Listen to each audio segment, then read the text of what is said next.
Hey, what's going on, guys? What's happening? YouTube, you guys have tuned into Rules for Rebels, and I think the title of today's video is going to be Don't Buy the Dips, Buy the Crash. That's kind of what we're going to be talking about today. We're going to be talking about a lot of different stuff.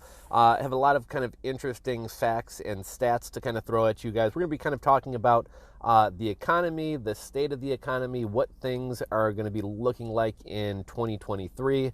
And as always, I would love to hear your guys' input on kind of everything we're discussing today. So drop a comment down below. Let me know what you guys think, about any of the stuff that we're talking about here. If you guys wind up enjoying the video, do me a favor, hit that thumbs up button. Helps get the video out to more people. Let's see. This is going to be kind of a schizo video. I haven't really organized my thoughts here. I've been wanting to put out more content, make more videos. I just don't really have the time to sit down and organize this stuff. So, these videos are kind of off the top of the head. But I guess for starters, let's talk about why the quote-unquote Great Black Friday sales could potentially actually wind up leading to layoffs. So, in the past two videos, I've kind of talked about how the media and retail organizations are saying Black Friday was a huge success, the best ever. I'm not going to lay out the case for why I think that wasn't the case. You guys have heard that in the previous videos, and if you haven't seen those, you can watch those videos. But one thing that was abundantly clear is brick and mortar retail traffic was way, way down.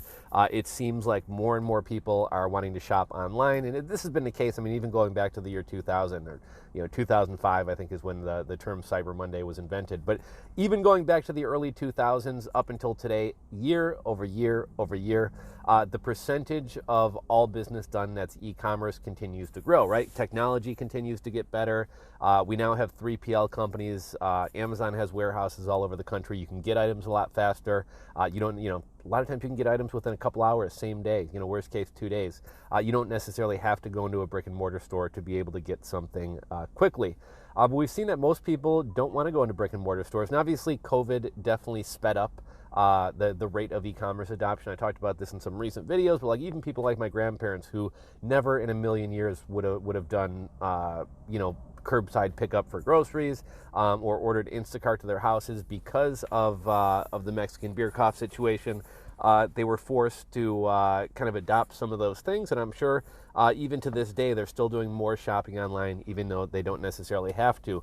One thing you got to keep in mind, it takes a lot more people to run a brick and mortar store than it does to run a warehouse. And I mean, just as an example of this, if you look at a company like Instacart, Instacart's model right now is sending people like you and me out to grocery stores to pick up items off the shelves and shop and then deliver them to people. Well, ultimately what Instacart eventually wants to do is basically open their own warehouse. Probably within the last year or two, an article came out about this. They were seeking like robotics companies to find a company who could basically build them some type of machine that would pick and pack orders. So, how many people does it take to run a grocery store?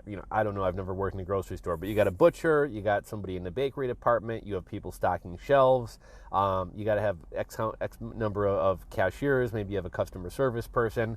And normally there's, even among the same chain of grocery stores in the Chicagoland area, it's like Jewel Osco's a big one.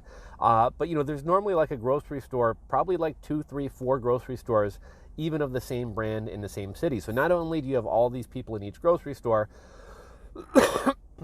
but your city has 3 or 4 of these grocery stores just under one brand, plus however many other grocery stores. You could potentially have 1 or 2 warehouses in the state. You got robots basically picking the orders off of shelves. And then you just got a delivery driver who comes and gets these orders and drops them off to people's houses. I mean, that's just one example, but you could say the same thing for Best Buy or any number of other businesses out there. And if companies start realizing that people aren't going to be going into their brick and mortar stores, it costs a lot of money to own a brick and mortar store. You either got to buy the property or you got to pay the lease. You're paying property taxes. You're paying utility bills. You're paying employees. And why are they going to put in all these expenses if people aren't going to visit their brick and mortar stores like we saw during Black Friday and Cyber Monday? So they're going to move more of their retail operations to e-commerce. E-commerce takes less people to run, and this could lead to layoffs. Let's see. Kind of talked about, I led off with the idea of don't buy the dips, buy the crash. It seems like these recent rallies that we've seen, in my opinion, are kind of suckers rallies. Yesterday, Jay Powell spoke. A lot of people thought he sounded dovish. We'll get a little bit more into that.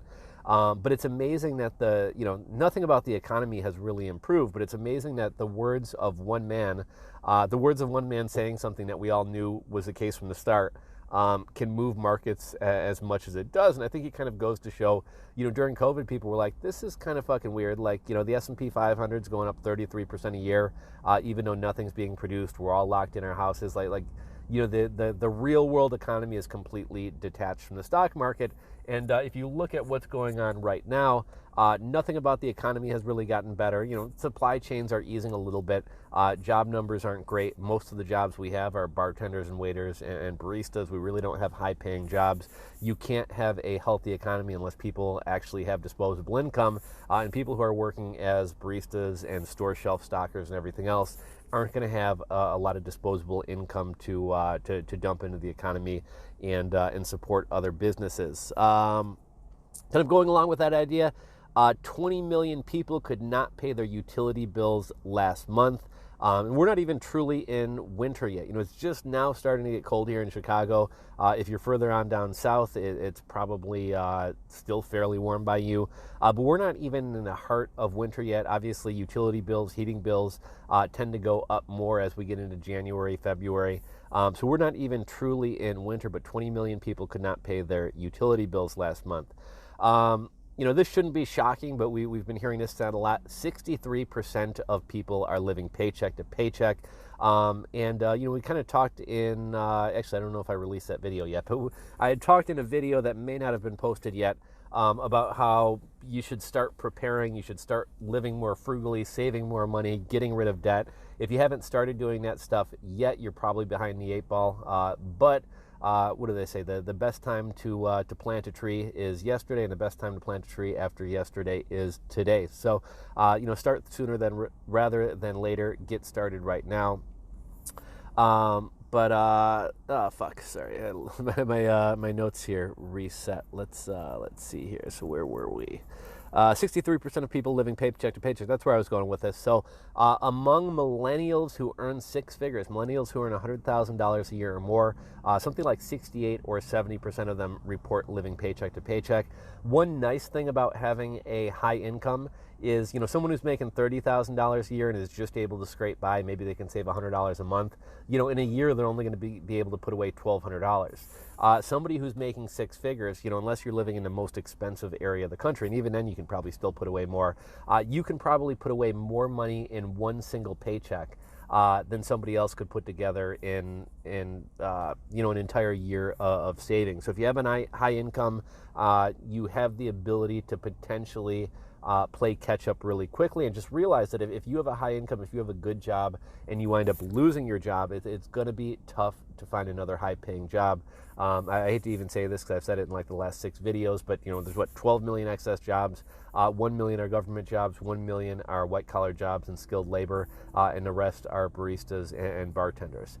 So it's going to be tough to find another job if you wind up losing your job. I guess we're kind of jumping back to the Fed stuff here. The Fed pivot. A lot of people are talking about a Fed pivot. We're nowhere near the Fed pivoting, so it's weird to see everybody get all excited like a Fed pivot is happening. The Fed pivot is basically a 3-part plan. Number one is the rate. Actually, I guess if you look at it this way, I guess you could say maybe it's starting if we wind up only going with a 0.5% rate hike in December. But the Fed pivot is a 3-part plan. Step 1, smaller rate hikes. Step 2, stop rate hikes, or you pause rate hikes. And then step 3 is when you start lowering rates. So I guess in theory, if later this month, the last Fed meeting of the year, they wind up hiking rates 0.5% instead of 0.75%, I guess that would be step 1 of the Fed pivot. But personally, I really wouldn't call it a Fed pivot. 2023 is going to be ugly. We all know this. Even the talking heads on TV who try to convince you otherwise know this. What we don't know is how bad it's going to be. Let's see, we're going back to Powell. Powell said, so one thing that Powell said in his statements yesterday, he said it's less important whether we hike rates at 0.5% or 0.75%. He says what's more important is how long we keep or we maintain these high rates, how long this pause will last. Powell and the Fed have vowed to stay the course, and they vowed to maintain high interest rates until we're back on track. It's still not set in stone that the rate hike is going to be 0.5% instead of 7.75% in kind of the coming days or whatever. That will depend on what the inflation numbers and job numbers look like. But we may well see a 0.75% rate hike, and I think markets will tank on that news. I'm sure markets will surge on 0.5, even though that's kind of what's to be expected, and even though it doesn't really seem like that great of news. Paul went on to say supply chain bottlenecks are loosening up and the cost of housing is cooling down. It's kind of dovish sentiment, dovish statements. And some people are thinking that he's going to be promoting an easier monetary policy going forward. Let's see, what else did I have here? Going to stop quantitative tightening before. Okay, so one thing he said, and I don't put too much stock in this, he said, we're going to stop quantitative tightening before crashing the market. So I think most people thought that the Fed wanted to crash the market, and that was ultimately what would happen. It seems like Powell is saying in an ideal situation, and I don't know that we should believe him or put too much stock in what he says, but he says in an ideal situation, they want to stop the quantitative tightening before they actually cause the crash. It's pretty clear that the Fed doesn't really have that much control over the markets or the economy. The things they're doing to stop inflation aren't working very well or aren't working very quickly. So the idea that we still have a possibility of a quote unquote soft landing, I think pretty unrealistic. Why did the markets rally on this news? Because it quote unquote brings clarity. Though, again, to me, it shows how disconnected the real world economy is from the stock market. Again, Powell said that a path to a softer landing is possible, though he said it has narrowed. It's pretty certain we're going into a recession.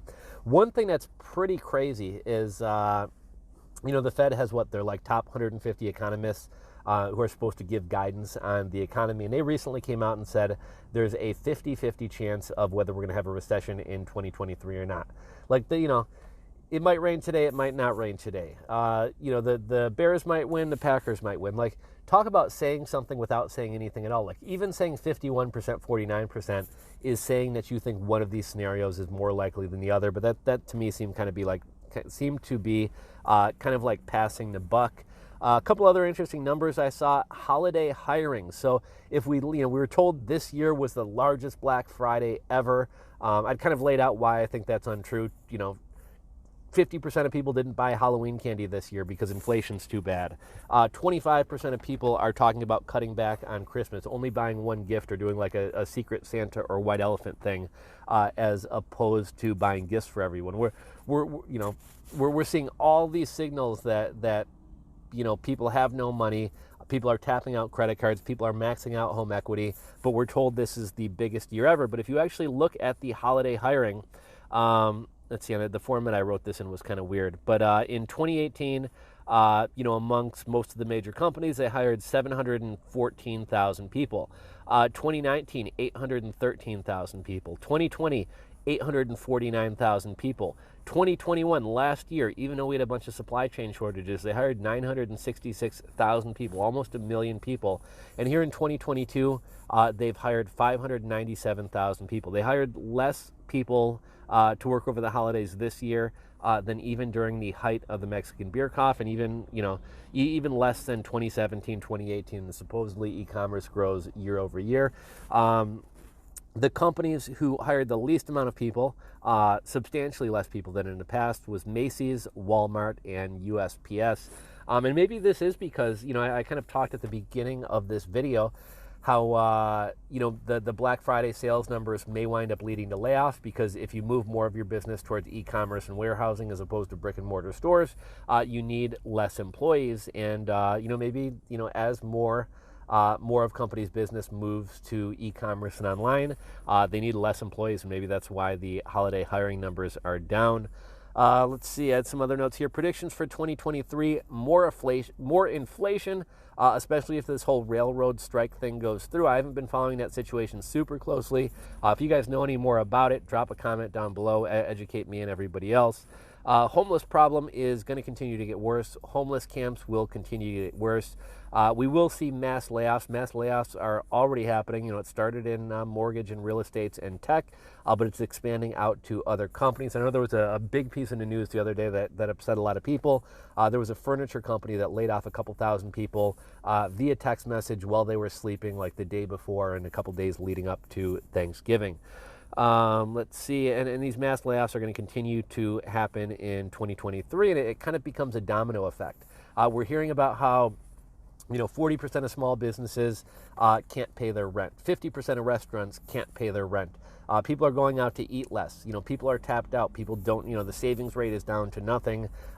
People's debt is maxed out. If people can't order all their meals out, if people can't go out to eat, if people don't have money to spend, a lot of these restaurants and brick and mortar retail businesses and service-based businesses aren't going to have customers, and they're going to suffer, and they're going to lay off people, and it just becomes kind of a self-fulfilling chain, or kind of a domino effect. Let's see, okay, so we talked about businesses can't pay rent. We talk about people living check to check. Many people are now living credit card to credit card, and even tapping into home equity. If a housing collapse happens, and in the video we made the other day, we talked about, I think it was Bank of America or Chase said, basically there's two scenarios. The good scenario is a 14% pullback in housing. The bad scenario is a 24% pullback in housing. Things could get much worse than that if the home builders who have been building homes for the past year or two, with the anticipation of being able to sell at these inflated prices, realize that they can't do so. Their loans start coming due. Interest rates are higher. They have to dump these homes at a loss because they got to free up money. That in turn winds up dropping the comps, right? It means, like, if a house that was supposed to sell for $900,000 sells for $650,000, the bank is no longer going to lend $950,000. They're only going to lend $650,000, and that's going to drag down the price of the rest of the builders' homes, as well as other homes, established homes in the area. Let's see. So housing collapse could potentially be catastrophic, and that would be catastrophic to the stock market, the real estate market, crypto, the overall economy. I'm not a real estate agent. I don't know if any of you guys are real estate agents, but last month we learned that 37% of real estate agents could not afford their November office rent. A lot of people hate on real estate agents. I've always kind of wanted to get into real estate. It just seems like kind of a cool, fun job. You can create a lot of content. It's very flexible. You're kind of your own business without having to worry about inventory and things like that. Although in fairness, there are a lot of shitty real estate agents out there. I used to kind of joke that, like, it seems like every attractive newly divorced woman runs out and becomes a real estate agent. And for the past couple of years, housing was crazy. People were buying houses like crazy, and real estate agents were basically order takers. They were, they weren't salespeople. They were order takers. Things are going to change, and I think only real estate agents who are really good at their job and really know the market will be able to survive. And only the real estate agents who've in the past, they made pretty good money. The past couple of years, they've made pretty good money. If they didn't put away some of that money for a rainy day, they're probably going to be working at McDonald's soon. I think either once or if the housing market crashes, cash buyers and investors will be the only one buying houses. And I think even right now, like, who's buying houses at these rates? It probably won't be too long until we see mortgage rates over 8%. It seems the cash buyers and investors, at least at this point, aren't really interested in buying. They're waiting for prices to continue to fall more.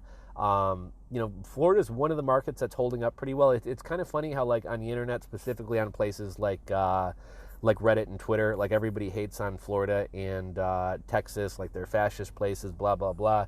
But if you look at the states seeing the most mass exodus, it's like California, New York, and some other very liberal states, some other states that got very authoritarian during lockdowns.